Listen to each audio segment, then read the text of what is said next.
have an amazing guest today. So let me introduce Kristina Mand-Lakhiani, who is an international speaker, entrepreneur, artist, philanthropist, and mother of 2 kids. As a co-founder of Mindvalley, a leading publisher in the personal growth industry, Kristina dedicated the last 20 years of her career from teachers like Michael Beckwith, Bob Proctor, Lisa Nichols, and many more. Kristina believes life is too short to be taken seriously and makes sure to bring fun into every one of her roles. As a teacher, mother, entrepreneur, philanthropist, and world traveler, Kristina helps her students to virtually hack happiness by taking them through her unique framework, Hacking Happiness.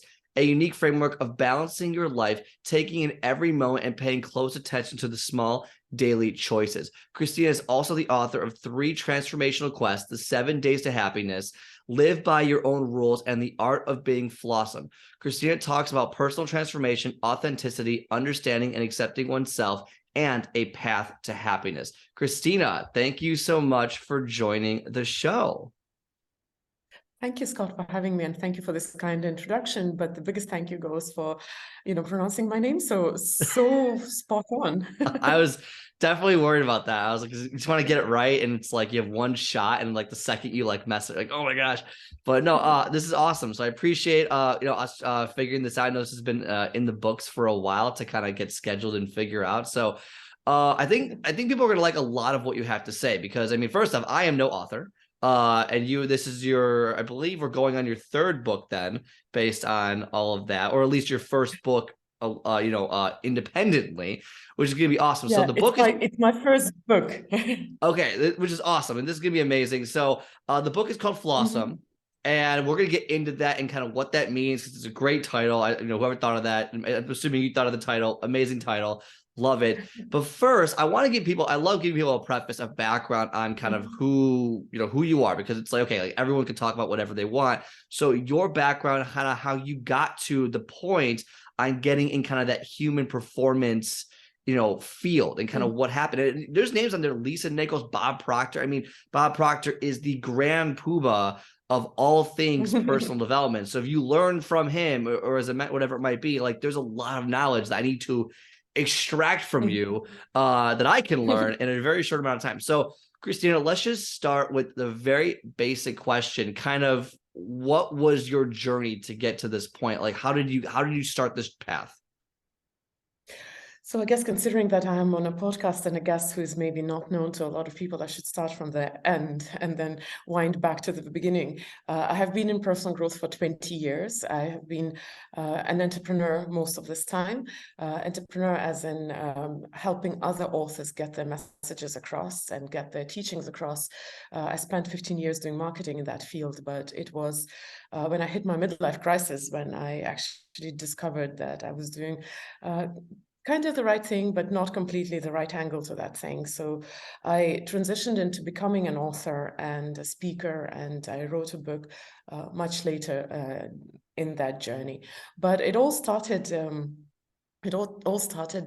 a funny way, because I did not plan to do either business or personal growth. I was born in Soviet Union, a country very different from whatever we know and understand in the contemporary society. I guess the closest analogy would be North Korea, if anybody has any idea how's life there. But business was illegal, so I didn't have any business example in front of me. We didn't do personal growth because personal growth was just not considered science enough. So I graduated school with a very decided plan to do a government job, to become a diplomat, because in the restrictive society like Soviet Union, that was my path to traveling and seeing the world, and that I wanted. I ended up in personal growth because I got married to someone who was very passionate, Vishen, who is the face of Mindvalley, the more famous founder of Mindvalley. And he's the one who was passionate. I was tagging along for a long time until I realized this is my journey. I love that. Okay, so you are the less famous co-founder. I'm just messing of Yes, of Mindvalley. I'm the less famous. So what's Mindvalley? So what is Mindvalley? Obviously personal growth, but what is Mindvalley? So Mindvalley is the educational platform, and we're probably the biggest educational platform in personal growth and transformation industry or niche, like in this particular sphere of education. And we work with the world's biggest names and authors, and of course, the names that you mentioned, that we have worked with those authors, and we've been in the industry for 20 years. So we've actually worked with literally almost everyone in different shape or form. We have our events, so we have speakers who come and speak at our events, even if we don't publish them as authors. So our goal is actually to provide humanity with the kind of education which they need to live happy, fulfilled, extraordinary lives. Because academic education obviously gives you limited knowledge about life. It gives you unlimited knowledge about science or certain sciences. But when it comes to practical skills and knowledge about how to, keep healthy and young, how to build relationships, how to grow children, then there is no school for that. Well, we are the school for that.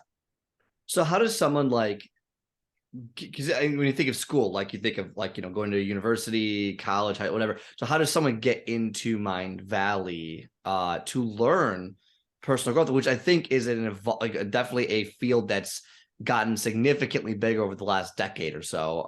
I guess how does someone get into this? If they're hearing like, oh my gosh, like, I would love to like, learn more about personal growth. Like, how do they get into Mindvalley? So people who are interested in any topic, they generally do what everybody else does. They go on internet and they Google and they 100%. find answers to their questions. And nowadays you can learn anything. You don't need to go to school theoretically if you're passionate enough and diligent enough to actually stick to your classes and do them.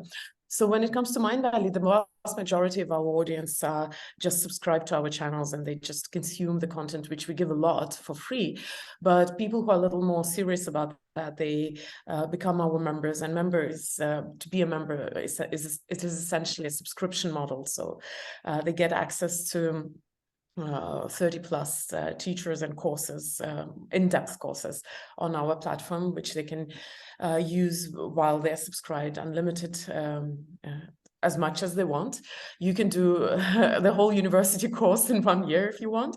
And we have events. So those who are particularly passionate, they come to events, because events give another aspect, which is a little hard to replicate online, which is community and live interaction and parties. My favorite part. Okay. Well, like you did that. say that I take fun seriously. I have to be honest. I like to enjoy myself, and I think we sometimes don't take it seriously enough.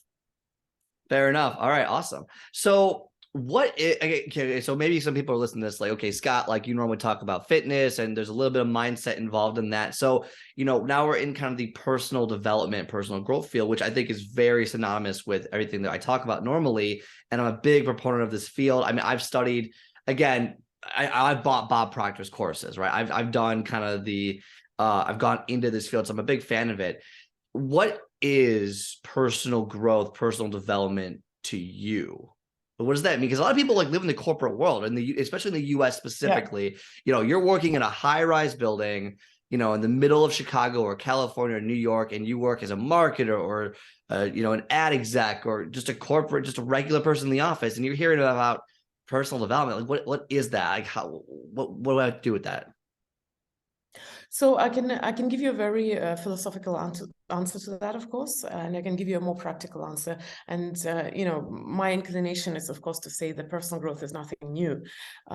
If you look back to when humanity started thinking in abstract terms, we immediately started asking ourselves existentialist questions: What am I? Why am I in this world? What's my purpose in life, and how to be a better person? So take any philosophers of the old times, even the Stoics, who are so popular right now, even among quite pragmatical entrepreneurs, let's say, and executives. It's all about personal growth. It's just that it wasn't maybe always called this way, but it is a very old industry, because its main goal is to help people figure out life and figure out themselves in that life, in relationship with life. Now, when it comes to the people that you described who are too busy for that, here I like to say that I like to talk about very interesting topics such as happiness, self-love. And a lot of the times people, when they hear that, they like, they slouch a little bit and they become a little casual and they're like, yeah, right. Okay. I am a busy person. I don't have time for that nonsense. So I like to say that self-love is a soft skill, which is really hard to master. You said Or happiness for self-love. that matter. You said Self-love. self-love. I use self-love because that's probably one of my favorite topics. And why is it so? It's because you see, the personal growth happens when you get out of your rat race or out of your hamster's wheel, naturally, because personal growth is literally the science of living or the art of living. And usually we're so busy that we don't have time to live. And we think that, no, my problems are much more important than that soft stuff or that fluffy topic. And that's a very interesting misconception in contemporary society. One of my favorite things to do is to talk about personal growth to skeptics, people who are not converts, into that industry. And usually skeptics understand such things as productivity training, or even what you were talking about, fitness, health and fitness, or biohacking nowadays, super popular. Busy people kind of get it because it's tangible, it's understandable. If I don't have health, obviously I can't earn money endlessly, because at some point I'll end up in the hospital. Well, the soft topics, I call them soft with an emphasis because they're not as soft as they seem, have the similar effect. It's just that we live under the illusion that we don't have time for that. I'm an entrepreneur for the past 20 years, so I understand the temptation to say, I can't think about my well-being because the economic crisis is looming and I'm not sure what's going to happen to my deposits in the bank, or my clients are not paying enough, or they don't. I'm losing human resources. We have all those problems. Or even if you're not an entrepreneur, I have teenage children who don't listen to me. I don't have time for that nonsense because I have serious problems to deal with. And that's the illusion. That's the illusion with which we live all our life without realizing one very simple causality, which is not obvious. Your problems are going to diminish, and a lot of them are going to completely disappear if you approach them in a different state of mind, and in different, your own personal different state. If you take care of your well-being, a lot of those problems are going to become non-problems. Our stress, our inability to take care of ourselves, it exaggerates the problems. It makes them even harder to solve.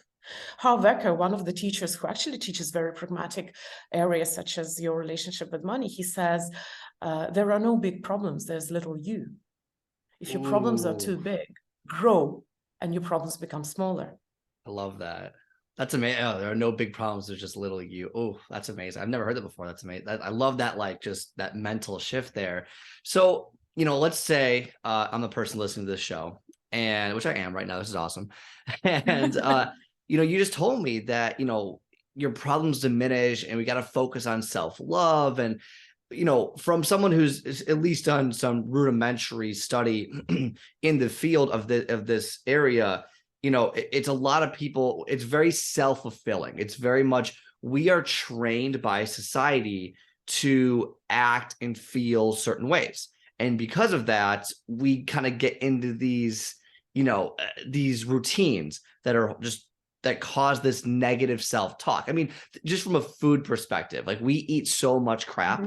Again, and I'm speaking specifically to the United States, is like, we eat so much crap, we become overweight and obese, and then we live this kind of just this weak, docile life, and we can't think properly. And there's all this research, all this stuff out there that says, like, the more out of shape you are, basically the worse off your life is. The more negative self-talk, the more you can't think properly, the less critical thinking, the more just medical bills you're going to have, all those different things. But yet we live in this weird circle that just perpetuates, I'm so busy, I don't have enough money, I'm going to do this. So, okay, let's go buy fast food. Let's go do this. And then we gain 10 pounds. Let's try and get, let's do, and we just live in this circle of constant, just negative. That's self-perpetuating. It's self-fulfilling.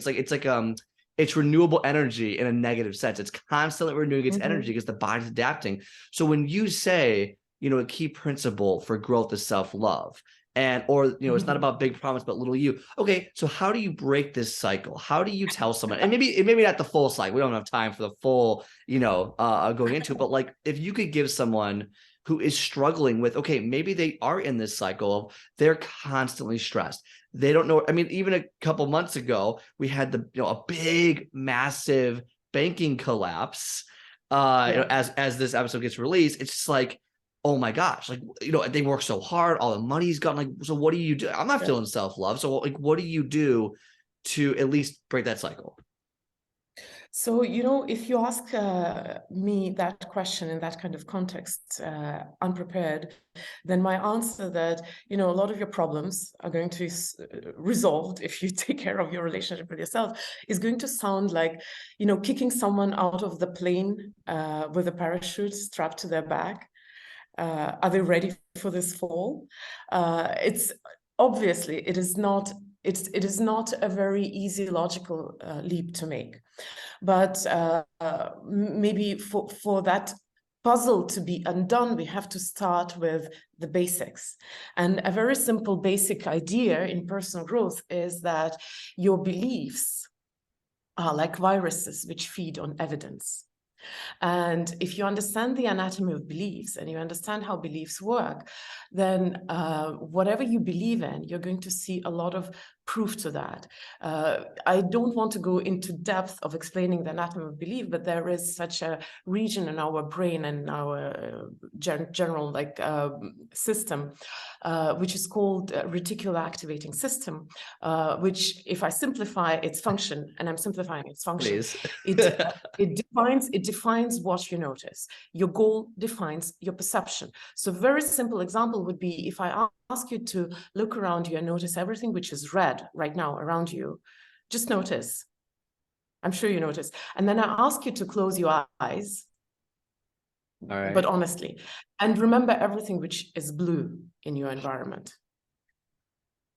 So you can open your eyes right now, because the whole point of this very simple mental exercise is that whatever is your goal, your perception is going to notice that in your environment, because we have so much stimuli on our brain and on our systems that, of course, for us to function properly, we need to filter it out. And that's how your beliefs are growing deep roots. If you believe that the only way to reach success is to hustle, to work yourself to death, to put everything on the altar of success, sacrifice, hard work, blood, sweat, and tears, then your whole life you're going to be a living, breathing proof of that belief, because your reticular activating system is super busy at work, showing you the proof of what you believe.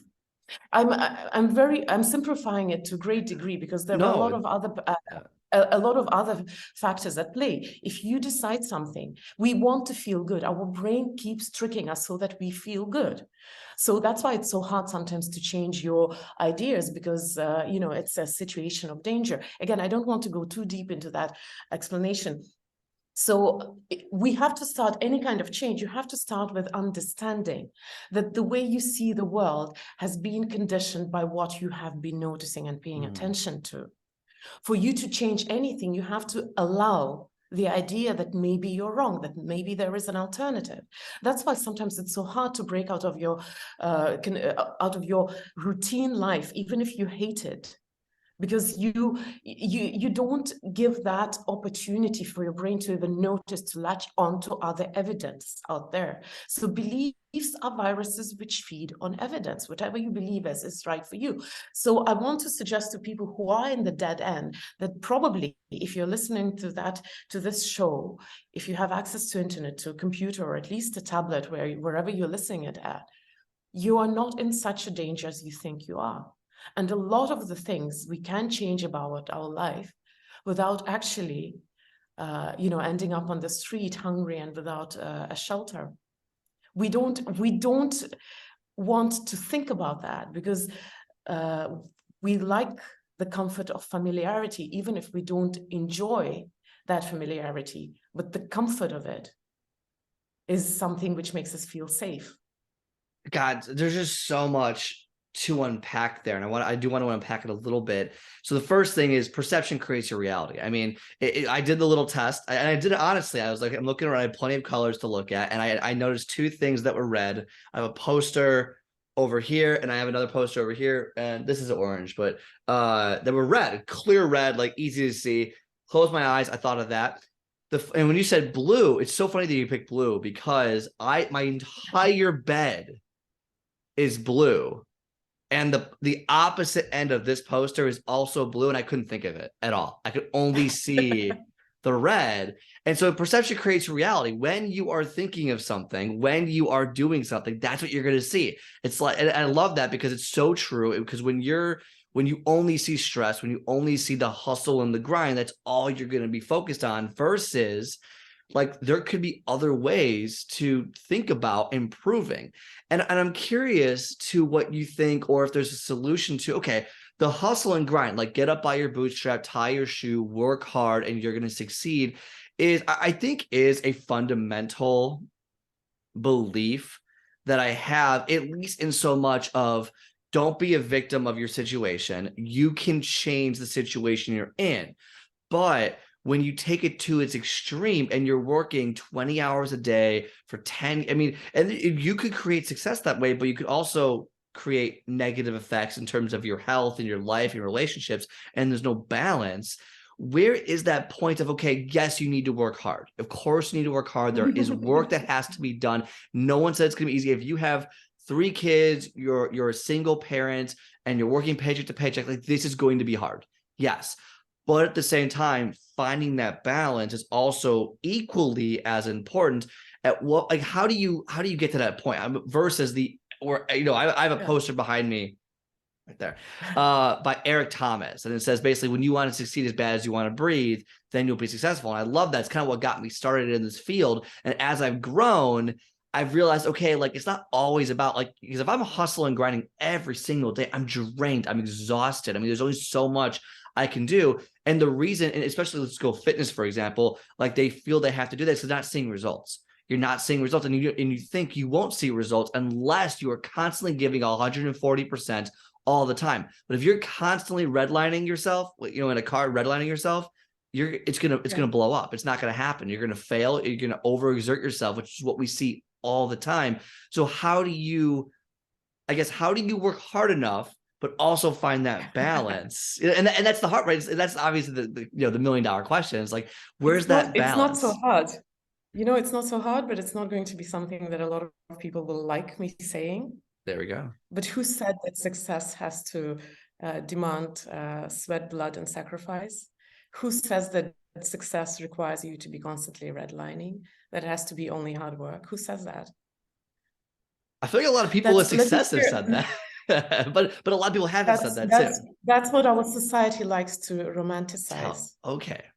But so let me give you first a very simple example and then a slightly different example. And I'm not saying that success is walk in the park. That's the thing. We very often, when we don't like a belief, we think that the opposite has to be true. And it's so hard to buy that. If I say that success isn't hard work, what is it? It might be persistence. It might be passion. It might be faith or belief in what you're doing, but it's not absence of work either. So you see, it's not a heel turn. Very often a belief which you have to, the limiting or the damaging belief that you have, when you need to replace it, very often the belief that you're replacing it with is not a U-turn. It may be just an adjustment by a few degrees, which makes the whole difference. So what I want to say is that we don't have to buy into the paradigm that success is hard work, hustle, and sacrifices. We don't. I'm going to misapply this concept a little bit, but it is true. I'm sure you've heard of Pareto, the law, the Pareto principle, right? The 80-20 principle. Of what you do creates 80% of your results, right? The idea of flow is based in a similar idea that if you function in the state of flow, you're 5 times more productive. I'm not going to even go deep into that.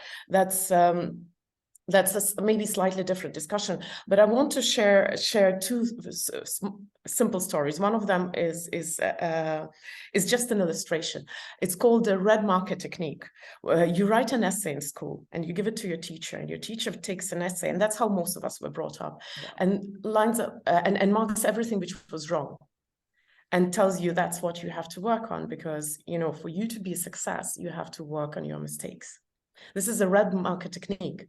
A green marker technique is an alternative. You write an essay, and the teacher takes up the green marker and writes lines or underlines everything where you were genius, where you were truly good, and says, work more on that.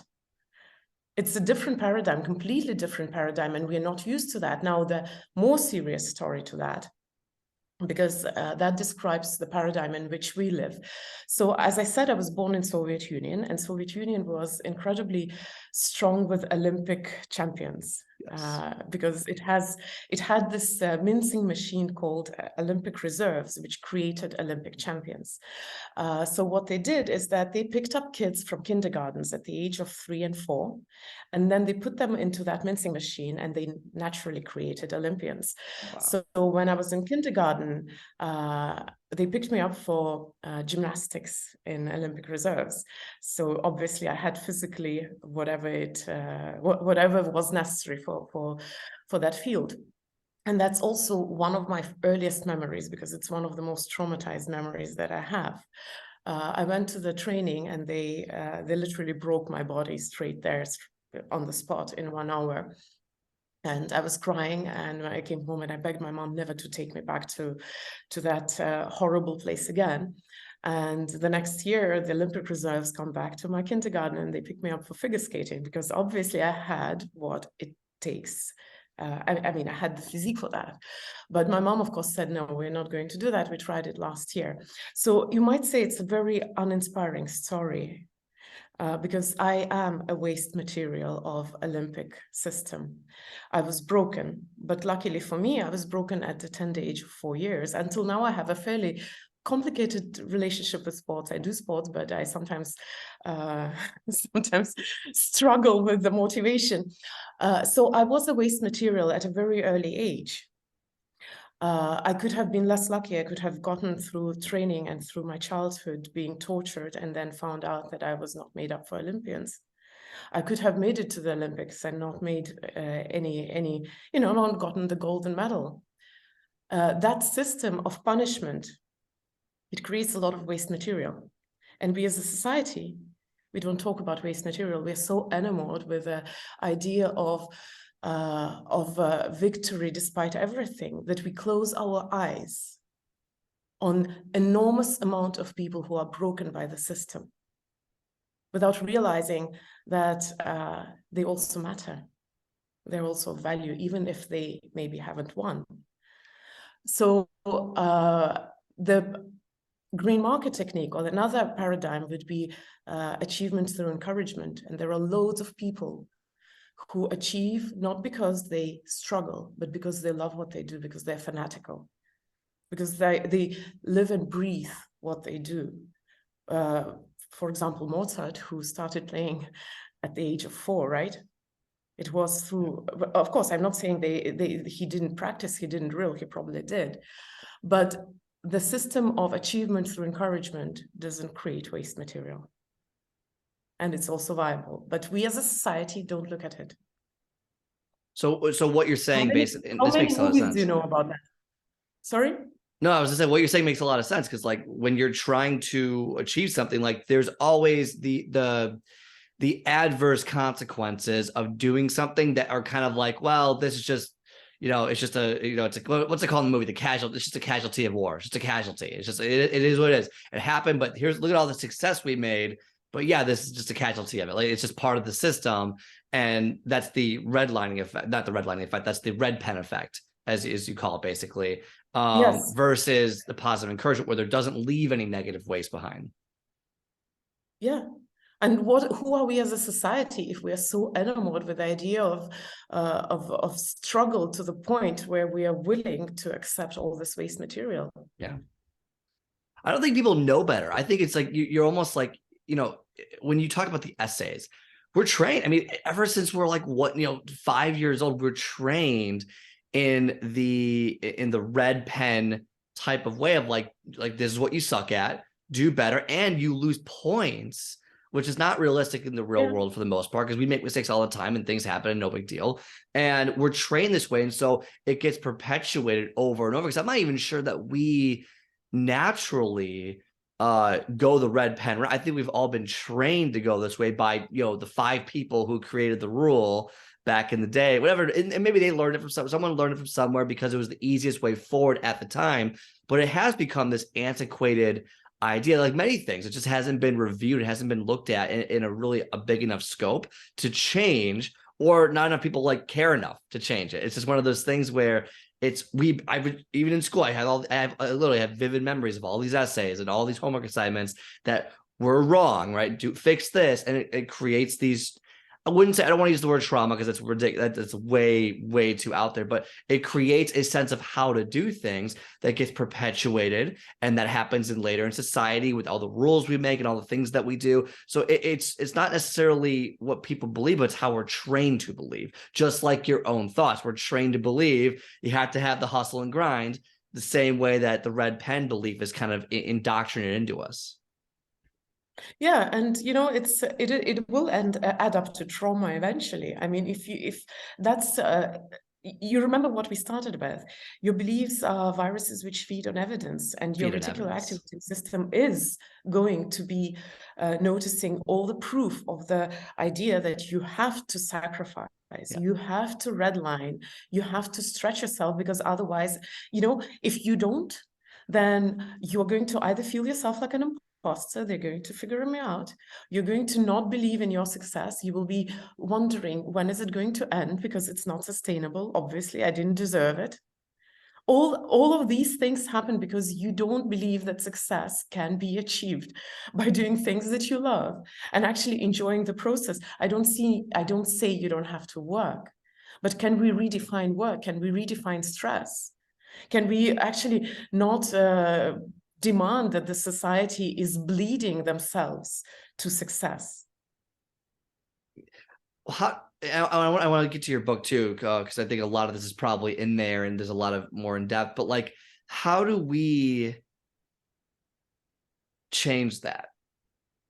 Because a lot of people are they're not even in the game. They don't even realize they're not even in it. They're so focused on what they have to do in their life, not even their health, but their life, and all their stressors and all the problems that they have to go through. And everyone has a story. Everyone has something that they're going through. Everyone has some significantly worse than others, some significantly better than others. That's just the gradient of life.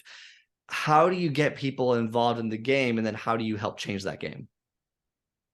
Well, I think we as a society have to start discussing other scenarios. And yeah, when you say that the generations have taught us that system, it's because for generations we were not safe. We were fighting for our existence. And yes, there was some virtue and brutality. But nowadays, especially in the countries where we have, at least absence of war and presence of some level of affluence, we don't have to follow these rules anymore. Now, how do you start this journey? Everything in personal growth starts with awareness. So you have to start noticing the things. And again, you might be too busy for awareness, although awareness doesn't take a lot of time. It more takes the practice and the habit of noticing. But I think the simplest suggestion to people who are very, very deep in their hamster's wheel and they can't get out of that, the one thing that you can do is just start questioning the things that surround you. Start questioning everything. You say, no, but I have to. Ask yourself, do you? Is that true? Is that true? Is that really true? Is there another way? Is there anyone who defies this? Don't judge that person either. Just ask, how are they doing that? Just be curious, like children. Ask, don't take anything for granted. There are no absolutes in life. I've been in personal growth for 20 years. And what you said is very valid in the very beginning when you were explaining this paradigm where you have to hustle, you have to work hard, you have to, grind to, yes, that is valid for some people, for people who maybe are stuck in the cycle of victimhood. But what is necessary for you right now may be different from what will be necessary for you in 5 years. There are no absolutes in life. So we don't have to live by the same patterns we've lived by until this very moment. You know, if you're done with that, then just open the doors of possibility. And for that, just be curious. Start asking questions. Is that really true? Does that work for me? You know, the favorite questions of psychotherapists. So how is it working for you? You might be right. And maybe your success requires hard work, but how is it working out for you? Are you enjoying yourself? Because the other scenario is very simple. Your body is just going to give up and you'll end up stuck somewhere. And it's not necessarily your body. It may be you might end up in depression. Your body is fine. You've been taking care of your body, you know, found that valuable time to go to the gym and eat healthy, but just ignored your well-being, your happiness, your relationship with yourself. How many people who reach middle age and are wildly successful, also incredibly depressed and in the dead end and wonder, what did I do this all for? So that's another scenario. You'll just end up broken. And I do not know what it is, but something will take you out of the race. And is the world going to crumble? No. That's the sad thing. And our ego doesn't like that. But if you break yourself, the world will keep going. So don't break yourself. Be your best cheerleader. Be your best support.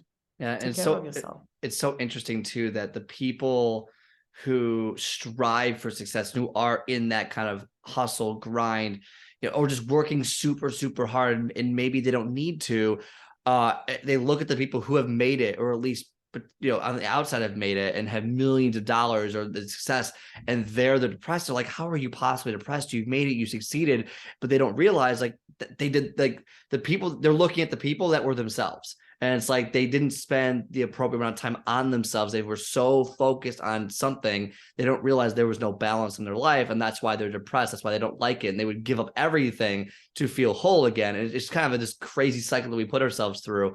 So I love the, how's that working for you? How's that working for you? And a lot of people don't, and there's no judgment there. It's mostly, it's a self-reflective model. If you can start self-reflecting more, then at least you can start breaking that cycle that you're going to go, why am I doing it this way? And those little thoughts start to open up and give you kind of a different light that can say, okay, maybe I should see this in a different, maybe I should do it a little, and then those things start to snowball. You start to create momentum, and then maybe you can start breaking out of it and do things differently to change your life for the better, assuming that's what you're going for. So I kind of love that whole thing. There's so much to unpack there. I can go for another 10 hours on that, but I do want to get to your book. So tell us about the book. And then, I mean, because originally you kind of were along for the ride in the personal growth field, and now clearly you are a master in the field. So what made you write this book, and kind of what's it about? So before I answer that question, you know, as you were just giving your last reply, I was thinking of that research. There's research that actually shows the correlation between your income and your level of happiness, and the correlation is, of course, it's Inverse. It's a parable. A parable. So it grows with your income until a certain point, and then it doesn't. Change. Yeah. And I don't remember the exact number, and I think it's different for different countries, but it's actually not so high. So I would say if we think of Maslow's pyramid, probably it's some number which covers your basics. And after that, your high income is not making you any happier. Your level of fame and recognizability also doesn't make you much happier after a certain level. So we should redefine the idea of happiness as a society. Now, when it comes to my book, I've been in personal growth for 20 years, and sometimes you don't question your environment. You know, like when you are born to a family where everybody has had a university education, you never even question. You know, you go to university, it's a given. So having been in this industry where everybody has a book, I never even questioned that I will write a book at some point. I just didn't know what about, but it was going to come. And then COVID happened. And COVID made a lot of us a little reclusive and very existentialist, and we had a lot of time on our hands. So yeah, it just came because I think my message matured. You know, things sometimes coincide for a purpose to propel you towards your goals. So it's an interesting journey. I did mostly the things that I loved most of my life, but at the age of 40, I felt discontent, and I had achieved everything, and I was feeling unhappy, and I was feeling a little. I was feeling very unhappy, but more than that, I was feeling very guilty for not feeling happy, having achieved all my dreams. You know, it's like, but I've done all the right things, so where's my reward? Like, where's this happiness? I thought once I got this, I'd be the happiest person ever, but that's not, and false then I was beating myself up for not feeling happy. I was like, how dare you? Other people dream about that, and you don't, and you dare not to be happy. So that's what kind of triggered my whole journey. And then I reinvented myself in many aspects, and I stayed with Mindvalley, but I stepped aside from running the business and decided to dedicate myself to writing and research. These are the things that I truly love, and I think they actually helped me. It was actually a huge gamble, but in retrospect, you realize that when you do the things that you truly love, that's when you truly thrive. Because we all, especially, I'm a perfectionist. I've been perfectionist all my life. Just for you guys to understand, I know the value of hard work. Because, you know, when I graduated from school, the president of the country gave me a medal because I was one of the best students in the whole country. So I understand what it means to put everything on the altar of success. But I also realized that very often we are very good at something, and it feels like, but at least I'm good. You know, I don't hate my job. And we never give ourselves a chance to try something different, something else, something where we may be genius. So I did marketing all my life, and I think I'm pretty good at that. But I discovered myself completely as a different human being when I dared to do something risky, but something that I loved. And I know nowadays we are told not to follow our heart, to follow our heart. That's too dangerous, too risky. Can't do it. Yeah. But you know what else risky? Having a corporate career is risky. Having a job is risky. Living in a civilized country is also apparently risky. You know, sometimes wars break out. Sometimes COVID happens. Everything is risky. There's no guarantees about anything. Whenever we are facing the choice between success, a path to success, something tangible, something that we understand, and following our heart, we think that following the heart is risky. But you know what research says? You don't need research for that. You probably know that. Success doesn't give you happiness. Look at all the successful people who are in the dead end, who are depressed, even those who have killed themselves. I mean, the first one that comes to mind is Robin Williams. I mean, that's just the first. Yeah, I was thinking about him too. Yeah. But research also says there is a correlation between success and happiness. It just goes the wrong way. If you are happy, you're much likely to achieve success. Are you saying that happiness is the precursor to success? Success is not. So it's the opposite. We have an inverse relation. We have an inverse mentality with success. We think success will breed happiness because if you hit this goal, you become this. But in reality, you need to be happy in order to achieve success. It's an opposite relationship. Yes, absolutely. Love that. And this is something which we don't talk about. You have to be happy, or you won't be able to help anyone. You won't be able to solve your problems. You won't be able to reach success. You can, but if you do that without happiness, you will have to sacrifice, sweat, blood, and tears.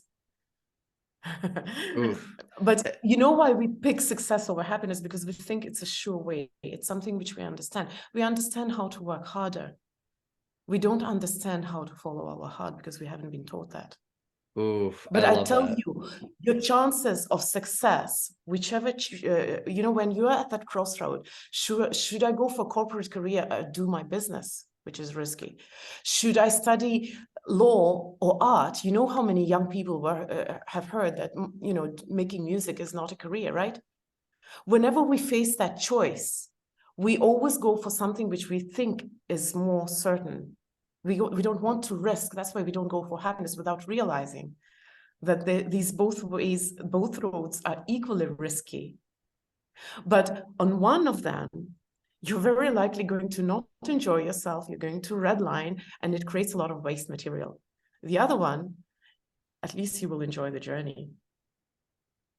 That's true. And I think the allure to, let's just say being an artist versus corporate job, and that was what you chose corporate job. I think the allure to the corporate job is the stability early. And yeah, by the way, I'm not bashing on corporate jobs. This is mostly just purely metaphorical. You pick A and B. If you pick A because it's more security, it's an easier overall life, but that waste is maybe your relationship struggle, maybe you struggle, maybe you go into depression, maybe there's all this anxiety, maybe you gain a lot of weight because of the culture itself, versus the dream is, look, you might struggle. There could be, because it's not as secure in the beginning. I think as any artist or anyone entrepreneur would tell you that, like, starting is tough. Like, starting is, you're not making money right away necessarily. I just listened to this podcast with Dane Cook. I'm not sure if you know Dane Cook, but one of the most famous comedians in the US. And he took him 8 years to get anywhere. He had no money for 8 years. And he traveled, like lived in his car for a little bit, like just this whole thing. And that was his dream though. And eventually, because he loved it so much, he was able to gain success. It would have been completely different if he went the other direction, because it's interesting, that dichotomy that plays out. But do you remember your goal defines your perception? If we don't talk as a society of a different path, how are we even to find any role models on that different path? And who said that corporate life is an easier life? I mean, if you don't have time for your family, if you run away into work because this is something you understand, which doesn't, argue back at you like your teenage child does, it's not an easier life. It's an illusion. We think it's safer. We think it's easier. It's an illusion. For one, our brain is a magnificent trickster. It's going to exaggerate the fear, because that's the brain's purpose. The brain's purpose is to keep you safe. Yes. So by keeping you safe, it means, like, don't go there. It's dangerous. So on one side, as a society, we don't talk about the alternative path. So obviously we don't have any examples to look at, anything to emulate. And on the other hand, we over-exaggerate the dangers. It's not so dangerous. Of course, when you are a little older, you have children, you have mortgage, it is logistically more complicated. I'm not saying it's more dangerous, it's logistically more complicated. But we create a lot of problems for ourselves. The thing is that if you're still young, at least, the dangers are not so bad. Sometimes just admitting the fact that if you fail is not going to be the end of the life. If you don't earn that first $1 million in the first 3 years, it's not going to be the end of the life. You can live with your parents another year if you go bankrupt. It's not as horrible. Corporate jobs also get lost. Yeah. Whole businesses get bankrupt. As we've seen. Yes.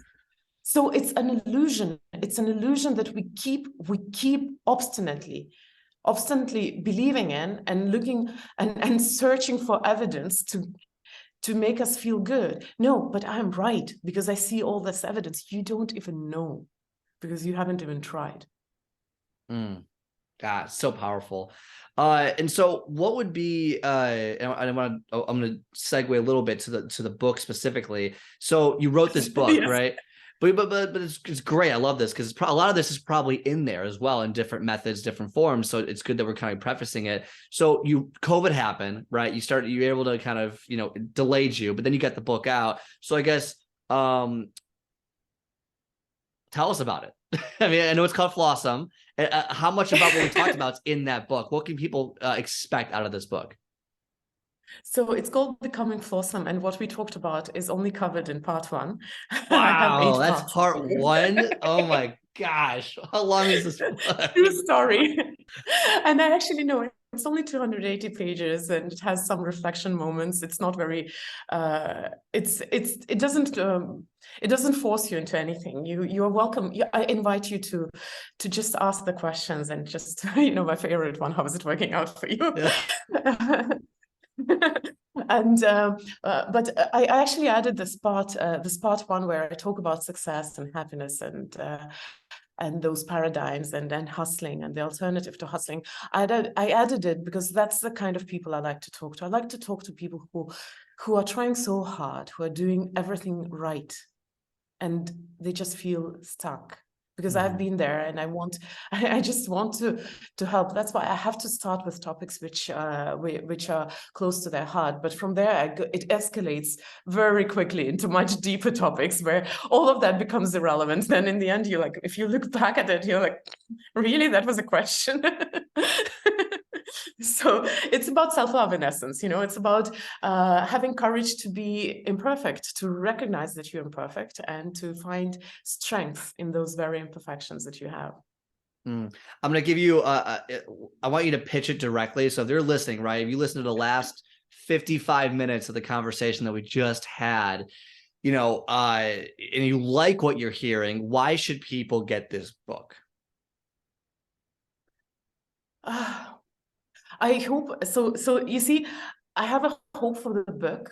I hope it's going to touch the lives of a million people, and I hope it gives permission for people to just breathe out and start enjoying their own company, and recognize that they are worthy and valuable the way they are.